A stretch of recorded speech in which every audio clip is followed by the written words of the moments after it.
Hey everybody, my name is Chuck Bocci with 3Dimensional Physical Therapy. I'm here with Kristin Cavorley, Dr. Kristin Cavorley, who is a pelvic health specialist. So she's joining us today. We're just going to do a little Q&A and kind of learn more about Kristin and her practice. So Kristin, thanks for joining us today. Yeah, thank you, Chuck. Why don't you just start us off by telling us how you got into the field? Yeah, so I started as an acute care therapist and orthotherapist. I went back and forth, and then it was kind of just luck. I was given an opportunity to learn about the pelvic floor field in my old job, and then I learned so much that there's the women's field is very underserviced when it comes to pelvic floor therapy. And I didn't, when I first started, I was like, oh, you just do core work. You just work with pregnant women, but there's so much more to it. And I fell in love with it the moment I took my first course. And yeah, I mean, it's great. I am so grateful that I was given the opportunity to learn about pelvic floor PT, because I don't know about you with your schooling, you spend maybe like 2 weeks learning about pelvic floor PT. Some schools don't even learn about pelvic floor PT. So given the opportunity to learn from my mentor and take the courses that I've taken, the certifications that I've taken, it's been a blessing. And I've learned a lot about myself. There's a lot of women out there that have pelvic floor dysfunction, don't even realize, because they're told that it's normal, and yes, these things are common, but they're definitely not normal. It's great to be an advocate for these women and let them know that you can get help. Well, that's great. It sounds like you kind of alluded to, and we're both physical therapists, and I really had very minimal training in anything pelvic floor related. So you mentioned the first course you went to. Is that how you become a pelvic specialist, is by going to courses? Yeah, so I mean, there's different courses you can take. All of my schooling is Herman and Wallace postgraduate schooling. From my understanding, most pelvic floor therapists go that route just because they do such a great job with the logistics of things, teaching you. It's very hands-on.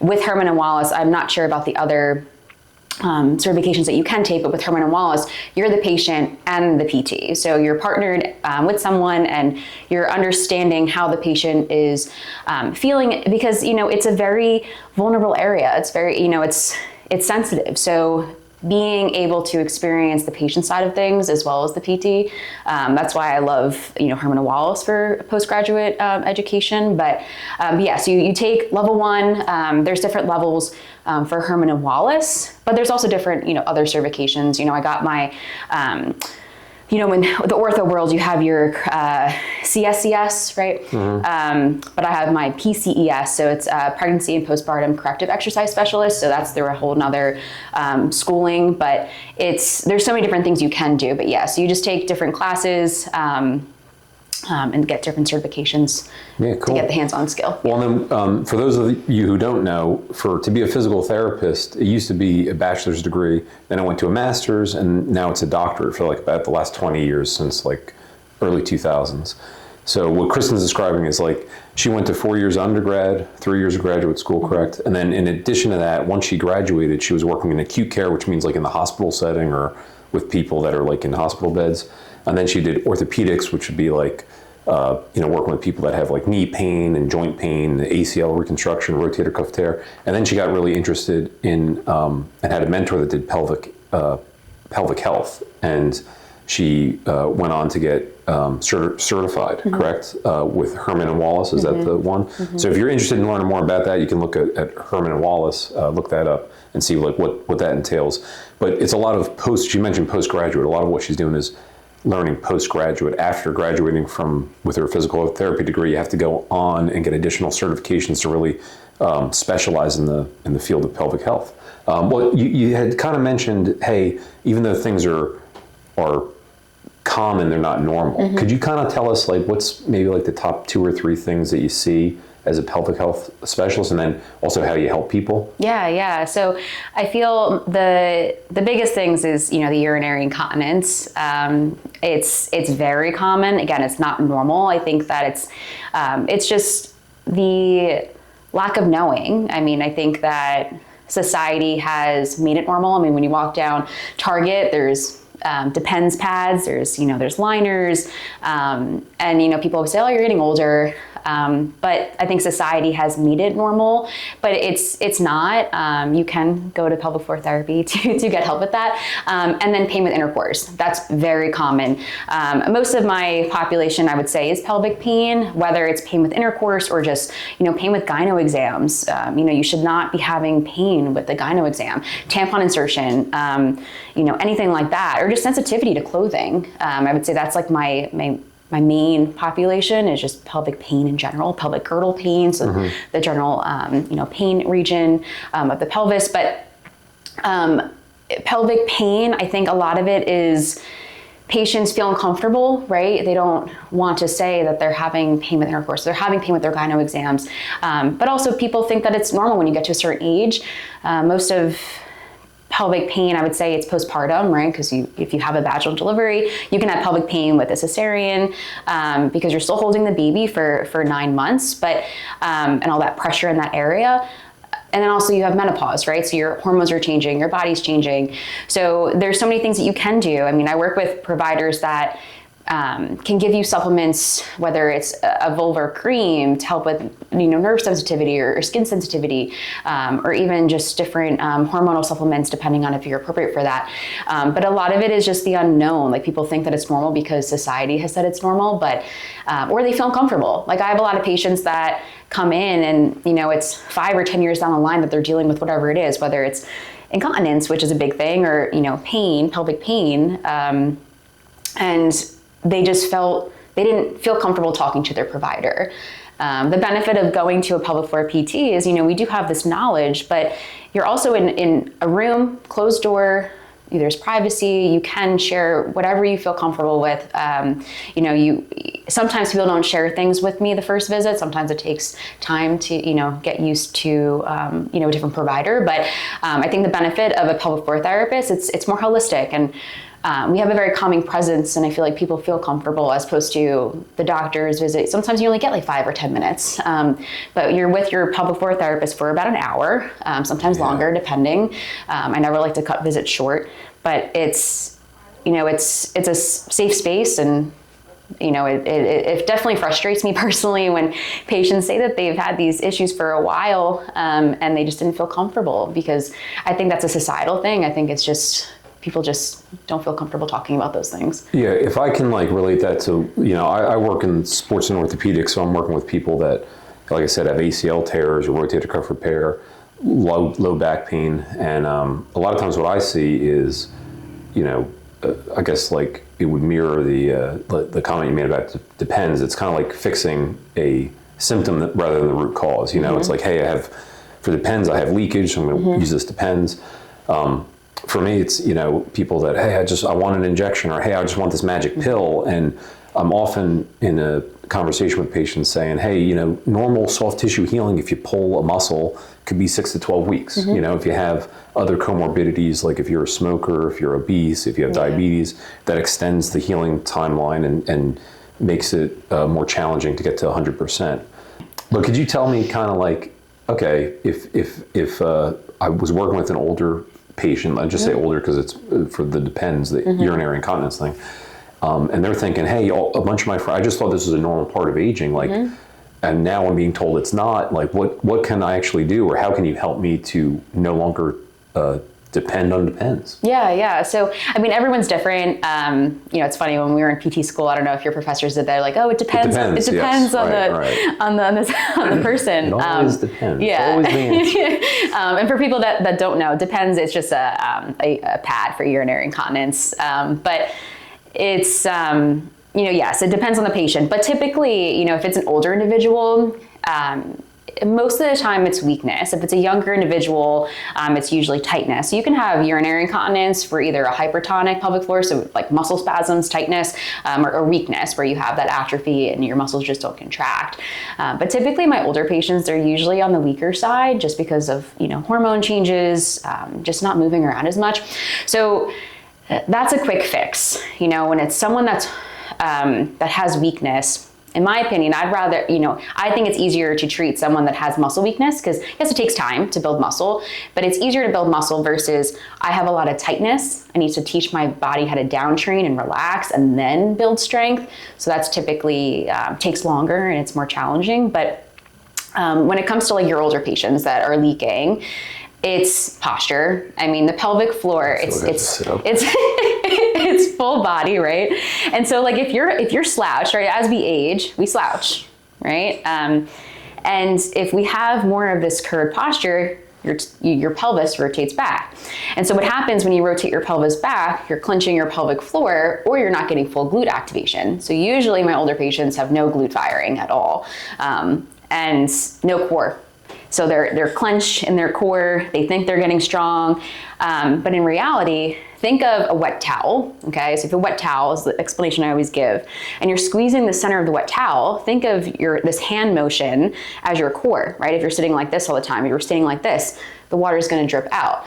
And so then if you have poor pressure management, so breathing mechanics, then you're gonna leak too. So typically day one, so with pelvic floor therapy, you can have an internal exam and an external exam. I personally prefer to do both because I feel like I learned so much from the person doing the internal exam, because also, how do I know if they have a hypertonic or hypotonic pelvic floor? We don't know if it's weak or tight. I mean, usually I can tell from the subjective, but it's still good to examine. But if patients don't want to do the internal exam, I can, postpone or just not do it, depending on the patient. But the first exam, for an older individual, they're usually a little bit more hesitant with the internal exam, so I usually don't do it. And it's more education and just examining their body, looking at their posture, and I'll teach them, how do you breathe? People breathe like this, right? And they're like all up and down, and as opposed to using their diaphragm. So I teach what's called 360 breathing, which is a pressure management. So ribs are expanding, belly's expanding, back's expanding. If you breathe right, you're not putting as much pressure on the pelvic floor. So another thing that I teach them is the diaphragm and the pelvic floor, they go like this together. So every time you take a deep inhale, pelvic floor will relax and stretch, and every time you exhale, pelvic floor will rise. But for someone that has been breathing wrong for, however so long, people tend to what's called paradoxal breathing, where they will inhale and they'll suck in, right? But if you're sucking in, now think that wet towel, right? So you're putting a lot of pressure in your belly button area, and then you're gonna leak. So it could be as simple as changing your breathing mechanics. I mean, I have patients that first day, teach them how to breathe, they come back, they're like, I haven't leaked all week. That's impressive. Which is awesome. I love those patients. The easy fix, right? Yeah. It's and like you've been wearing these pads for so long when it could. I mean, that's a simple case, right? Where it's just breathing. But for like you said, the older individual, usually it's the glute weakness. Usually it's the tight hip flexors. Usually it's the tight abdomen or the weak abdomen. Which, if you can just start with something as simple as breathing properly and getting their posture better, the muscles will start engaging on their own, just with functional tasks. But yeah, I'll give like functional strengthening, specifically to the glutes and the core. Inner thighs are always underutilized, the adductors. But yeah, something as simple as that, right? And it's seeing the best part about this job, PT in general, is making a difference in people's lives. But I think what drew me to pelvic floor is they're diagnoses that typically are underlooked, they're normal, right? And so then seeing the bright eyes, like, oh my gosh, like I haven't leaked, or oh my gosh, I haven't had pain with intercourse, or I can have a gyno exam and be fine, or I'm not constipated anymore, or if you have endometriosis or interstitial cystitis, or you're pregnant and you're having pain and your OB says, oh, that's normal, you're pregnant. And just seeing their eyes brighten up, and it's very rewarding to me, being able to help them. Yeah. Well, it sounds like there's like maybe a word that gets used it's normal. It's so common for people to say that. I think the word should be, hey, it's common for people to have whatever, back pain when you're pregnant. Common, but maybe we shouldn't accept it as normal. Maybe there's things you can do to improve the quality of your life, not have leakage if that's your issue, or not have pain with intercourse like you had mentioned, or, I'm assuming from my understanding, low back pain is common with pregnancy, SI joint pain, stuff like that. But it's interesting because I use the analogy of, hey, hip muscles for the knee. And you also mentioned glute and hip and your core, and it's everything's kind of connected. So you mentioned like low hanging fruit of that urinary incontinence. There could be an easy fix of teaching somebody how to breathe properly. What about for the other common ones? You said like pain during intercourse or gyno exam. Is there easy fixes for that too, or is that like more complicated? Yeah, so it's definitely more complicated. Typically, not everyone, there's always the more simple versus the complex patient. For more of the simple patient, again, it could be just the breathing. They're, again, with the pelvic floor, if you are not breathing appropriately, pelvic floor is going to stay clenched. Or there's a lot of people when they're stressed, they clench their pelvic floor. So we have these muscles in the wall of our pelvis. They're called your obturator internus. They're like the upper traps of your pelvis. And so when we're stressed, these upper trap muscles get tight. So we clench our jaw, right? And we're lifting our shoulders up. That muscle in our pelvis is a similar action. And fun fact, if you're a jaw clencher, the muscles of the trachea, the esophagus, all around there, when you're squeezing in that area, your pelvic floor is also going to squeeze. So if you want to try that right now, if you clench your jaw, do you feel your glutes? Do you feel your pelvis getting a little bit tighter, your lower abdomen getting tighter? So if someone has TMJ dysfunction, or if they're more stressed, it's going to take longer. I call them little T's and big T's. And big T's are like big trauma, little T is little trauma. So if someone has more of the big T's, where it's like significant trauma, whether it's sexual assault or deaths, environmental changes, they went through a hurricane, something tragic, versus little T, like I'm stressed because I'm in school and I didn't do well on my test, or I'm late to work, I'm stressed. Typically if someone has more little T's, it's easier to, fix that trauma. So if someone has a lot of trauma, it's going to be more complex. I feel like my pelvic pain patients, I see them more long-term, whether it's, 3 months to 3 years. They're not coming, every day or every week or every month, but it's more maintenance because they're dealing with their own stress. And unfortunately, stress is related to the pelvic floor. So if you have any type of trauma, it's going to create more tension. But then if I have my patient that has an easier job managing their stress, they definitely improve better. But something as simple as doing muscle releases to the tissue, which I can teach you during your internal exams, how to release it yourself. There's dilators, there's pelvic wands, there's different tools that you can use that your pelvic floor therapist can teach you. I wouldn't advise just getting one and going on YouTube. I definitely would recommend going to a pelvic floor therapist if you're having pelvic pain. But again, if you have tightness, again, with like ortho, you have to release the tension before strengthening. And it's more just that finding that proper length and tension relationship. But when it comes to someone that has pain with intercourse, it's also that, or gyno exams, it's also, you're playing this game with your mind, because now you have this history of trauma, your body is perceiving it as trauma, and now you have to teach yourself that you are safe and you don't have pain anymore. But it's the next time you have intercourse or you go to a gyno exam, you might be more tense. So even though your tissue is relaxed and it feels great, and you have the strength and you have the ability to relax the tissue, you might still have pain because what's going on up here because of the history. Which is, the challenging part. So I always recommend seeing a therapist with pelvic floor PT if you have pain with intercourse, just like an athlete would benefit from seeing a sports psychologist, because their trauma, everyone's trauma is different, but it's still trauma. So it definitely takes longer. My stress urinary incontinence or urgency incontinence, that I call it that lock and key syndrome, where you have to lock your door, run to the house, go to the bathroom, or the just in case pees, the urgency and the stress incontinence usually take less time to get better, to see improvements, but also you have to be compliant with your program. If you're not compliant with your home exercise program, or listen, to your PT and implement them and carry it over from your session to function, you might not get better. But my pain patients, constipation, more of that tightness usually takes longer.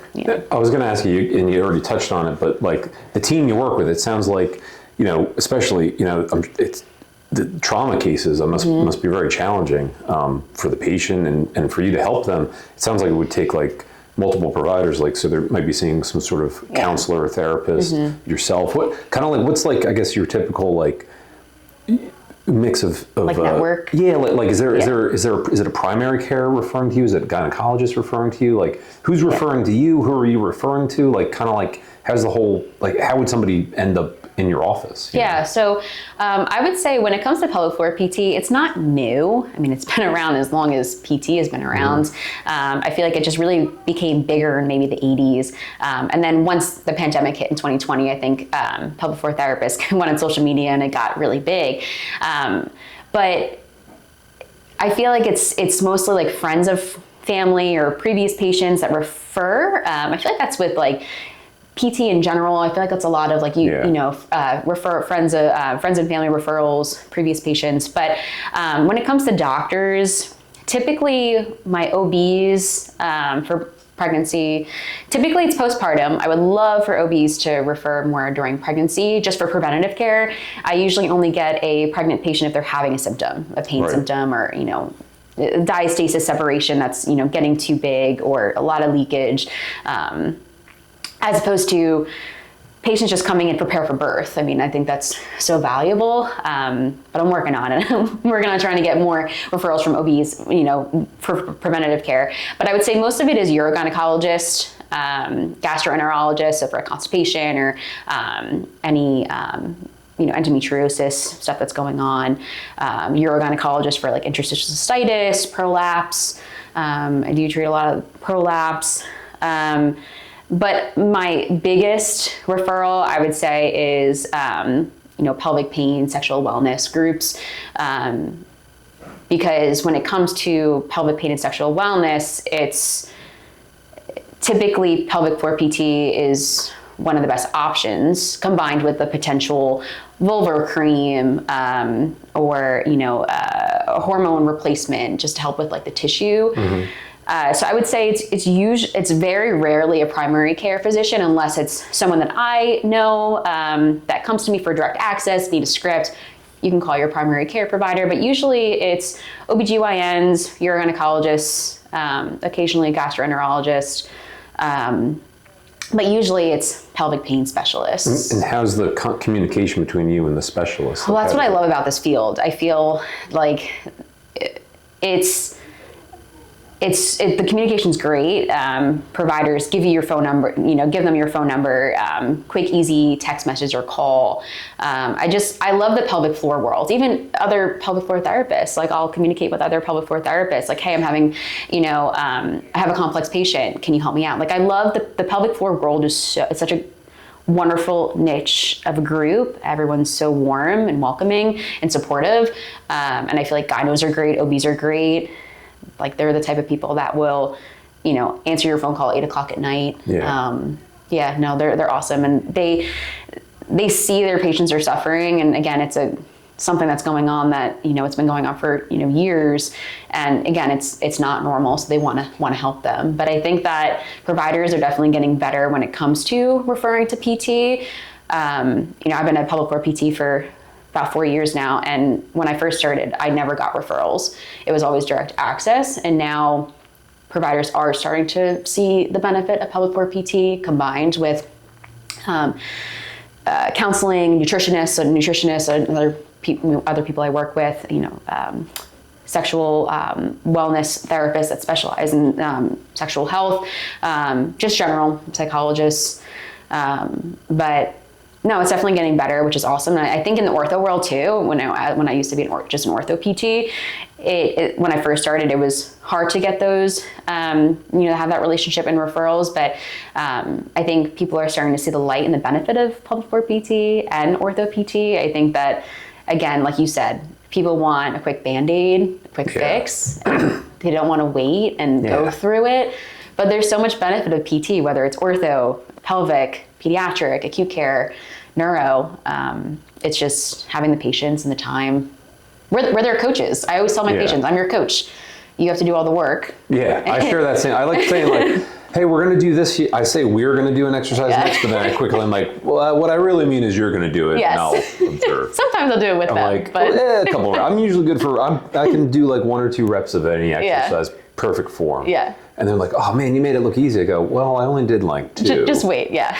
And I just do 2 exercises throughout the day, and it's pretty fun. And then for those of you watching at home, direct access in the state of New Jersey means you can go directly to a physical therapist for, I think, 30 days. Right? Yes. Is that what it is? Yeah. And then you need a physician to write a referral. So what Kristin was describing is, hey, she probably has people coming in, and and she has to tell them, hey, I'm going to start working with you, but if it goes longer than 30 days, and she'll probably can guess like right off the bat if it's going to, then they would need a physician to write a script saying like, hey, this person needs physical therapy. But actually that kind of leads to the next question is like, what's like the average duration? Like, are you usually seeing people twice a week, once a week, every other week? You can say it depends, but you got to give me more context than that. So in a perfect world, I would love to see people once a week, just because people I treat a lot of moms, especially newly postpartum moms, and even grandmoms. I mean, they're watching their grandchildren, so they don't have the time. So I like to treat their PT as their time, their time to exercise, their time to just have that safe space and just relax, whatever they're coming in for. So ideally I would like once a week, because I know that if they're not coming at least once a week, they might not be doing their home exercise program, but people have lives. So typically I see people once every 2 or 3 weeks. My maintenance patients, patients that just aren't ready to, cut the tie. They feel like they still need PT. They still need a little bit of guidance. Usually it's once a month or once every 6 weeks, but I feel like most of my patients are once every 2 weeks. Once a week would be lovely. I think 2 times a week is too much, just because it's not the difference between pelvic PT and ortho PT. Ortho PT tends to be a little bit more acute injuries, also chronic injuries, but the pelvic world, you want them to be as independent as possible and for them to carry it over to function. They shouldn't have to rely on me on how to do a Kegel right, how to relax the pelvic floor, how to a bladder diary, right? They can do a bladder diary to figure out why they're having this urgency, when they're leaking. These are things that I want them to be as independent as possible with, so I don't want them to have to rely on me. But when I was an ortho PT, there's so many benefits of them coming in twice or 3 times a week, because it's more strength, it's more building up that tone. For me, I don't want them to have to rely on me. I want them to use me as their coach and their guide along the way, but there's so many benefits and empowerment when you're independent. Yeah, I mean, back to the ortho world, I remember learning in school, when I was working as an aide, we did a lot of like ultrasound and electrics, a lot of passive modalities. Mm-hmm. And then when I went to grad school, what they were teaching us was, hey, people do better when they're an active participant in their recovery. And if you do a lot of, or any passive modalities, you want to kind of get away from that. At least that's what the research was trending towards when I was in school. And then it's continued to go that way, where you want to avoid, the physical therapy and, 30 or 40 years ago might have been a lot of ultrasound with a wand and a hot pack and a cold pack and an e-stim. And we still get some people coming in and saying, hey, can you give me a massage and put the hot pack on?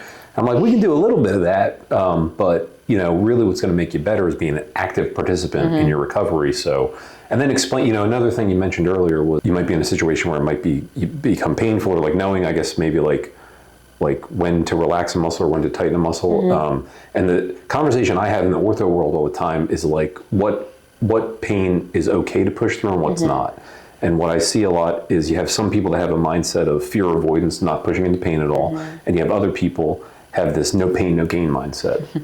And both can be correct in certain circumstances. Like, is there any parallels with your specialty that? Yeah. When it comes to, stress urinary incontinence for someone that has weakness, yes, we are hypertrophying the muscle. We want them to get stronger.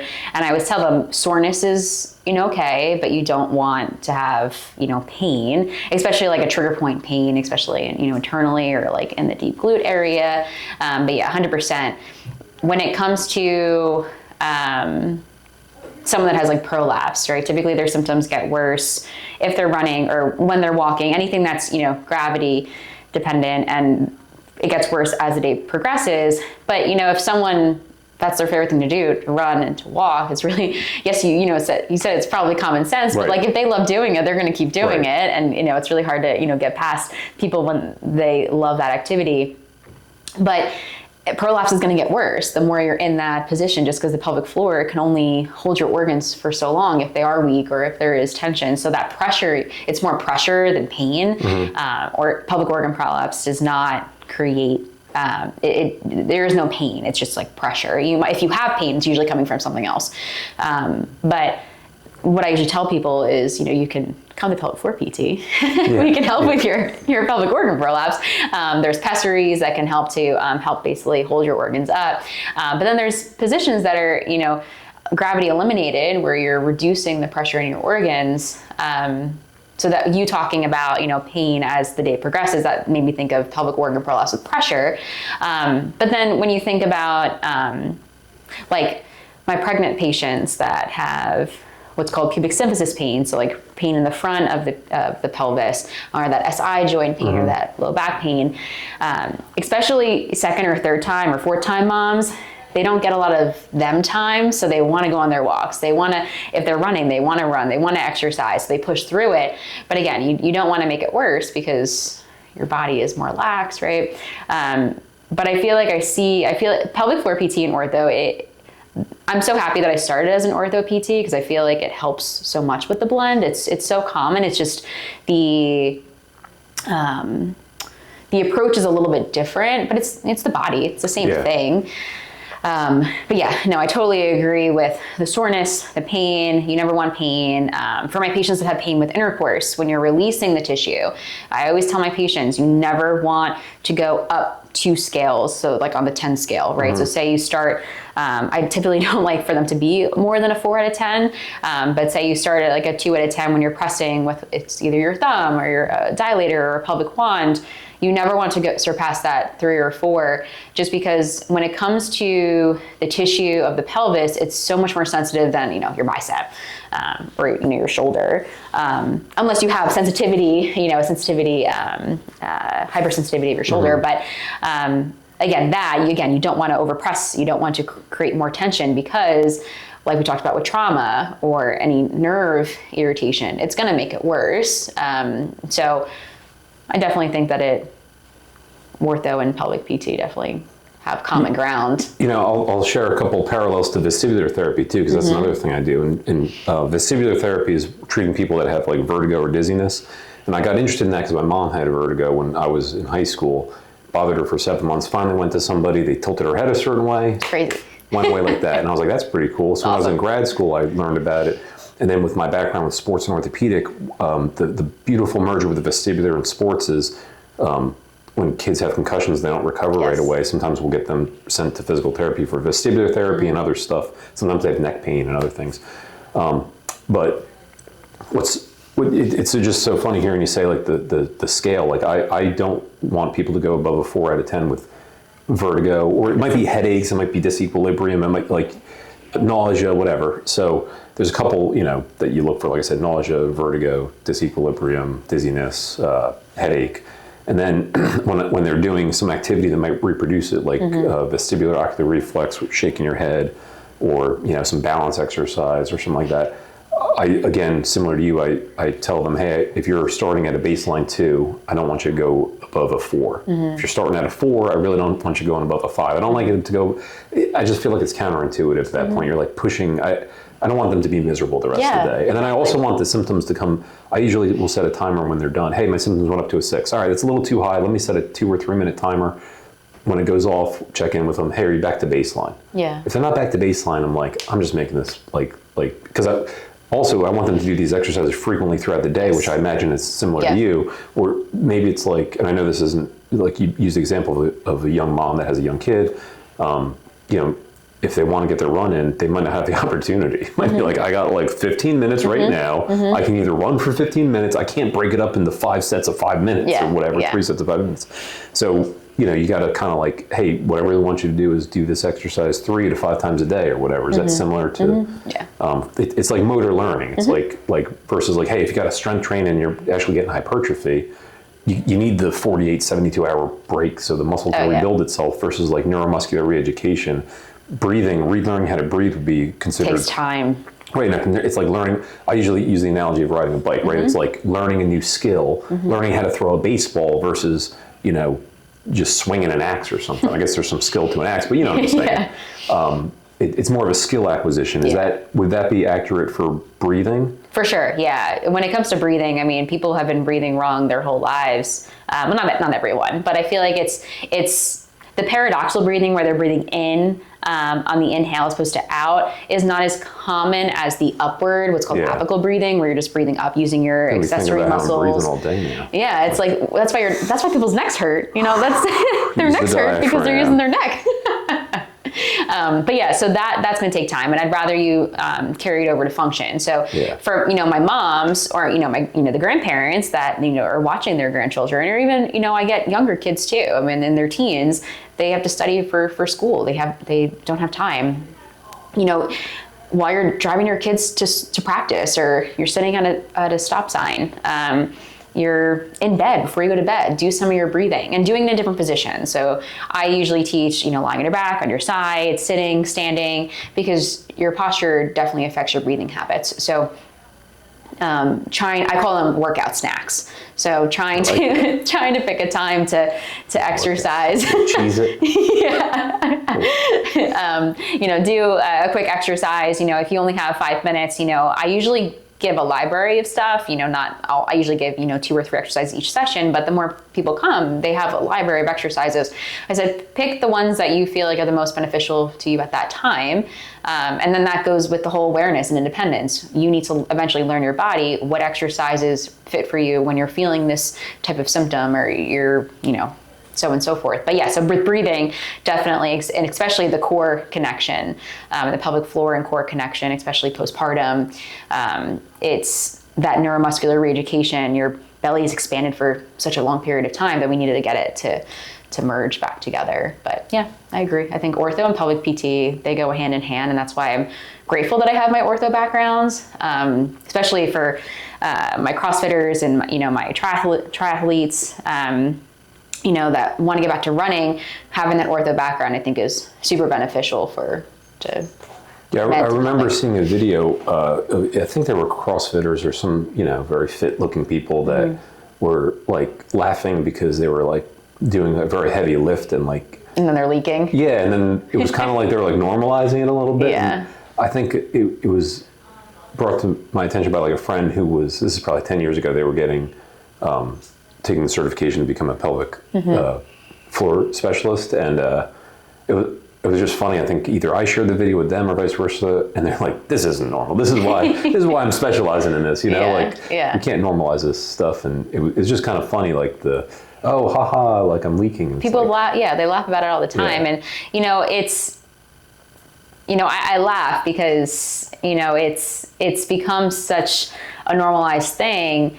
But it's uncomfortable when you leak. I mean, it is so uncomfortable, and you shouldn't have to suffer through that. And there are so many young kids that leak. My gymnasts, typically more soccer players and dancers, because they have such this more tightness to them. It's so common. I mean, it's counterintuitive too, because I would think like somebody that's a gymnast or you want to be more mobile, right? Right, they're mobile, they're strong, they're this and that. But the analogy you made of like if you're that towel, if that's the center, and I've heard the pelvic, I guess not the pelvic floor, but the whole abdomen is like a cylinder, right? Yeah, like a soda can. A soda can. Yeah. Could you kind of explain that to me? Yeah. So Herman and Wallace did a great job. Using the soda can as an example. So if you think about, a can, right? And so the top is closed and the bottom is closed. And then this is actually perfect. It's a circle. This is your diaphragm. It's almost like we planned this. Yeah. And then this is your pelvic floor, right? And so the bottom, it's not closed, but if you have a lot of tension in your pelvic floor, or if you have a lot of tightness in your mouth, and a lot of people, they hold their breath. You'd be surprised, I'm sure, in the ortho world, how many people hold their breath when they're doing exercise. Obviously when they're talking, so they're not. So if I have a patient that holds their breath, or they just aren't as aware, I'll have them count out loud or talk to me while they're doing their exercise, so I know that they're breathing. But again, so the soda can example is typically people have a closed, it is a closed system. Our trunk is a closed system. Once you open your mouth, think about opening up the soda can. So it's gonna fizzle, you're releasing that pressure. But if you're moving around all day and you're shaking up and all that's happening, and then you're closed up here, right? And then you're tighter here, or there's just, poor pressure management here, you're gonna leak. So if the diaphragm and the pelvic floor are functioning optimally and you have this open a little bit, your mouth is open, you're going to have less leakage, you're going to have less pressure. And think about what moms call the lower belly pooch, right? Mm-hmm. It's not always fat tissue, it's actually weakness. So if you have a lot of tightness in your pelvic floor, the pressure has to come up. Interesting. So if the pressure is coming up, you're going to, I'm not a good example because I'm pregnant, but. Congratulations. But, if I, sit like this, you can see a little bit more of this pooch. If I have a lot of tightness in my pelvic floor, the breath has to come up. Where is the breath going to come up, especially if I don't breathe properly? So now it's going to push out. It should also push back, but we sit very lordotic with that arched back, or very slouched. So that's also gonna put more of that posture, lower belly pooch. But yeah, so a lot of people actually have this lower belly pooch because of tightness or weakness or poor pressure management. And it's quite remarkable, even just in one session, how if I can just teach them how to breathe properly, sometimes the pooch fades a little bit. Really? Yeah. That's pretty cool. I bet a lot of people would like that to be eliminated. Yeah. But yeah, so that's be reduced. Yeah. So that's like the soda can analogy, kind of like you're constantly a closed system, right? I mean, your pelvic floor is pretty much closed. You have sphincters around your rectum, your vagina or your penis. So everything is closed. And so if your mouth is always closed, you're basically just shaking up that soda can, and then eventually you're going to explode. Not literally, but. Well, right. But you would have leakage or something. Yeah. I feel like there's some sort of analogy to shotgunning a beer mixed in there somewhere. But we might have to edit that one out, but that's okay. But yeah, no, I mean, I think pelvic floor it's cool. I think that it's definitely underutilized, and there's so many things that can help even young kids. Constipation. I don't treat pediatrics. How does it help with constipation? Yeah, so I mean, constipation, it could be your GI tract, which, the I love you massage that pelvic floor therapists will treat you, or even just like abdominal mobilization, whether it's with skin rolling or cupping, different things, just because we have fascia. So think of fascia as, it's like a spider web connective tissue material. You have your skin, your fascia, then your muscle, and it gets sticky. And so if that's tight, the intestines aren't going to be able to move as much and expand. But if it's a true GI issue, I usually recommend going to a nutritionist, because it could be food, diet. You'd be surprised by the amount of people that don't drink water. I mean, you should be drinking half of your body weight. I have water in here. Let the record state. Not coffee. Half of your body weight. Posture, breathe right. Chuck's like, I'm over this. Diaphragm. Gotcha. But yeah, so like half of your body weight in ounces of fluid you should be consuming a day. 2/3 of that should be water. And then every time you drink a cup of coffee, you're basically causing more dehydration in your system. Yeah. Caffeine dehydrates you. Alcohol too, correct? Alcohol too, yeah. So I usually recommend every cup of coffee you have, try to have a cup of water after, just to dilute your system a little bit, just because that can also affect your urinary tract. A lot of people have constipation, even diarrhea. Diarrhea is technically, if your GI system is not working functionally, it's technically constipation too. But the pelvic floor, how we come into play, it's if you have pelvic floor tightness or your anal sphincters are not getting that reflex and doing what it needs to do, things get backed up.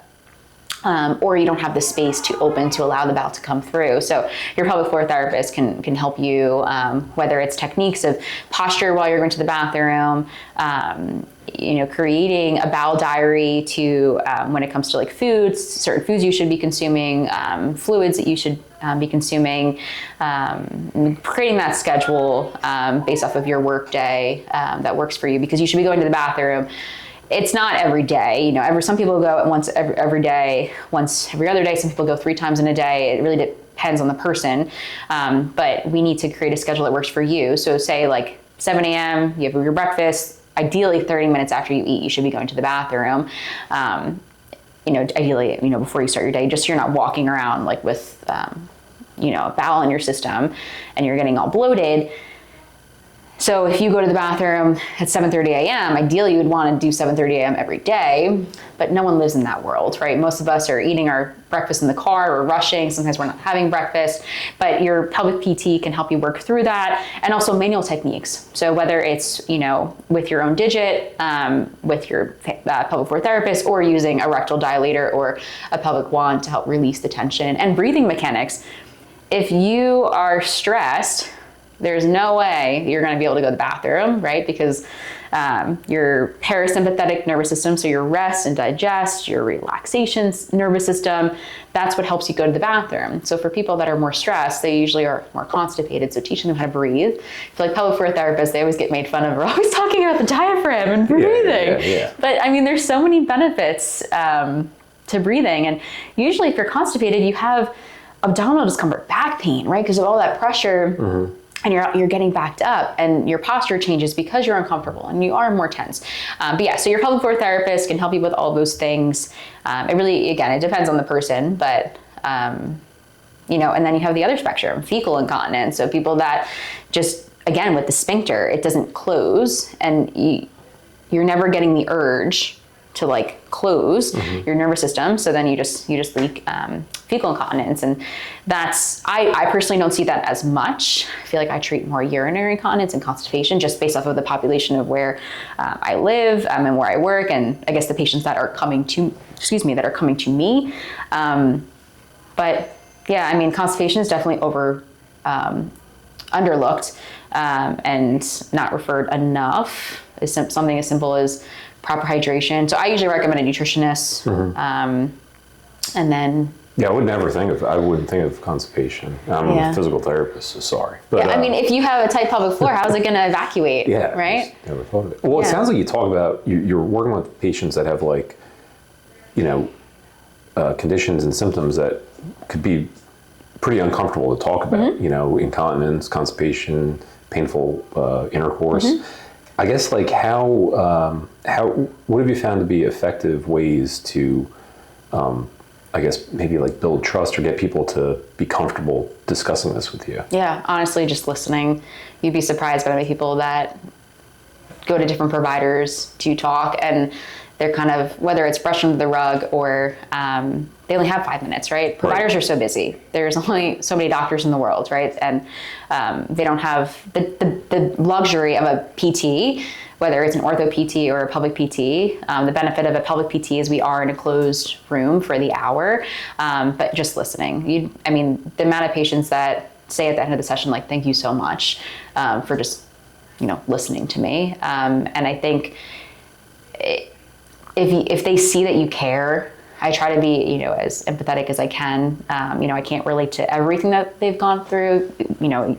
I've gotten to this because I have my own pelvic floor issues, but those things I can relate to them on. But other than that, it's just being a shoulder for them to cry on.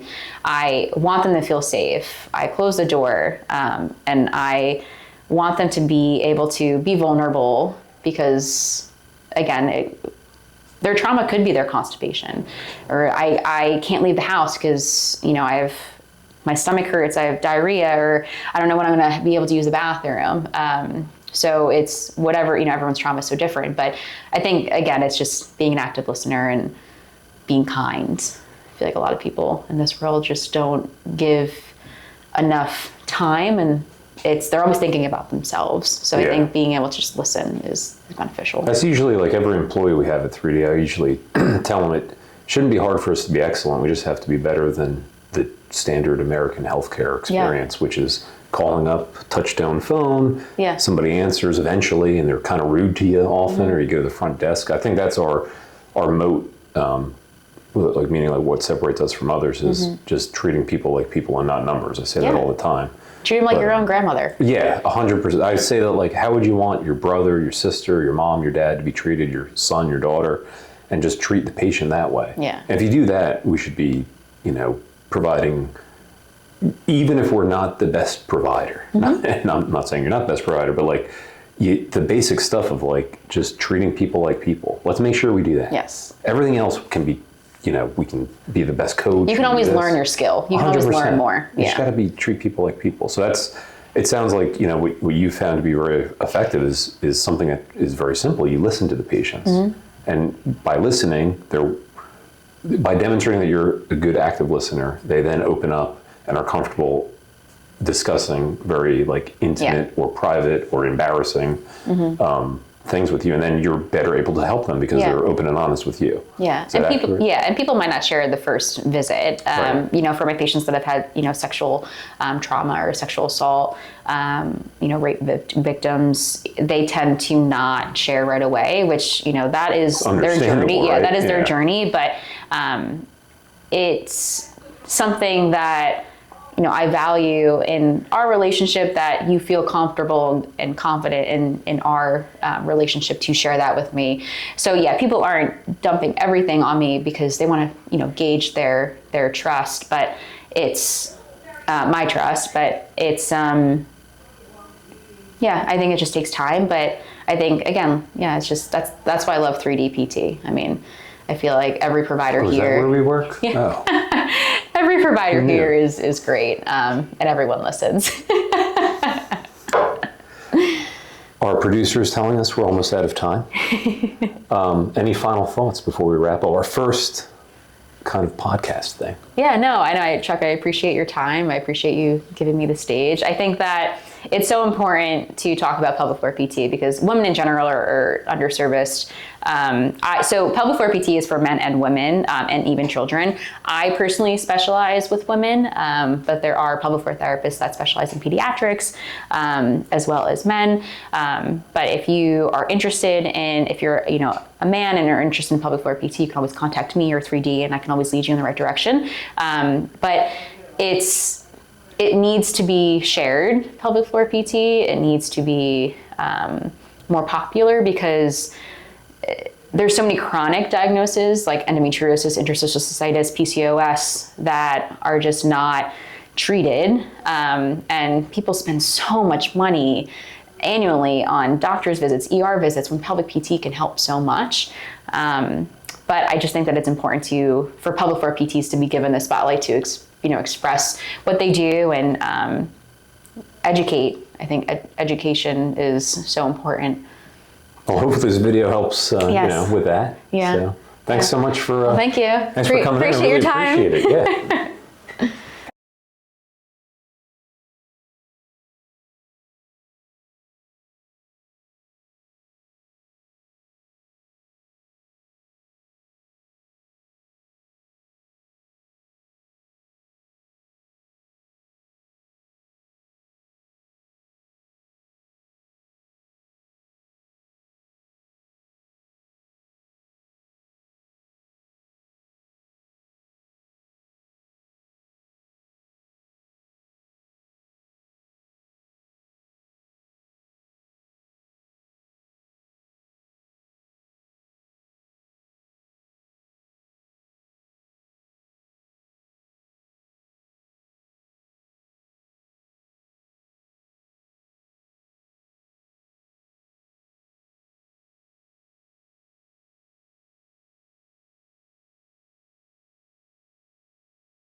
And I've heard the pelvic, I guess, not the pelvic floor, but the whole abdomen is like a cylinder, right? Yeah, like a soda can. A soda can? Yeah. Could you like kind of like explain that to me? Yeah. So, Herman and Wallace did a great job using the soda can as an example. So if you think about, you know, a can, right? And so the top is closed and the bottom is closed. And then so this is this is actually perfect. So it's a circle. This is your diaphragm. And almost then, like we planned this. Yeah.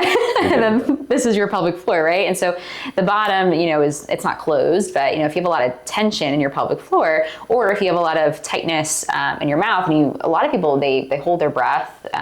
You'd be surprised, I'm sure, in the ortho world, how many people hold their breath when they're doing exercise. Yeah. Obviously when they're talking, so they're not. So if I have a patient that holds their breath, or you know, they just aren't as aware, I'll have them count out loud or talk to me while they're doing their exercise, so I know that they're breathing. But again, so the soda can example is typically people have a closed, it is a closed system. Our trunk is a closed system. Once you open your mouth, think about opening up the soda can. So it's gonna fizzle, you're releasing that pressure. But if you're moving around all day and you're shaking up and all that's happening, and then you're closed up here, right? And then you're tighter here, or there's just, poor pressure management here, you're gonna leak. So if the diaphragm and the pelvic floor are functioning optimally and you have this open a little bit, your mouth is open, you're going to have less leakage, you're going to have less pressure. And think about what moms call the lower belly pooch, right? Mm-hmm. It's not always fat tissue, it's actually weakness. So if you have a lot of tightness in your pelvic floor, the pressure has to come up. Interesting. So if the pressure is coming up, you're going to, I'm not a good example because I'm pregnant, but. Congratulations. But if I sit like this, you can see a little bit more of this pooch. If I have a lot of tightness in my pelvic floor, the breath has to come up. Where is the breath going to come up, especially if I don't breathe properly? So now it's going to push out. It should also push back, but we sit very lordotic with that arched back, or very slouched. So that's also gonna put more of that lower belly pooch. But yeah, so a lot of people actually have this lower belly pooch because of tightness or weakness or poor pressure management. And it's quite remarkable, even just in one session, how if I can just teach them how to breathe properly, sometimes the pooch fades a little bit. Really? Yeah. That's pretty cool. I bet a lot of people would like that to be eliminated. Yeah. But yeah, so that's be reduced. Yeah. So that's like the soda can analogy, kind of like you're constantly a closed system, right? I mean, your pelvic floor is pretty much closed. You have sphincters around your rectum.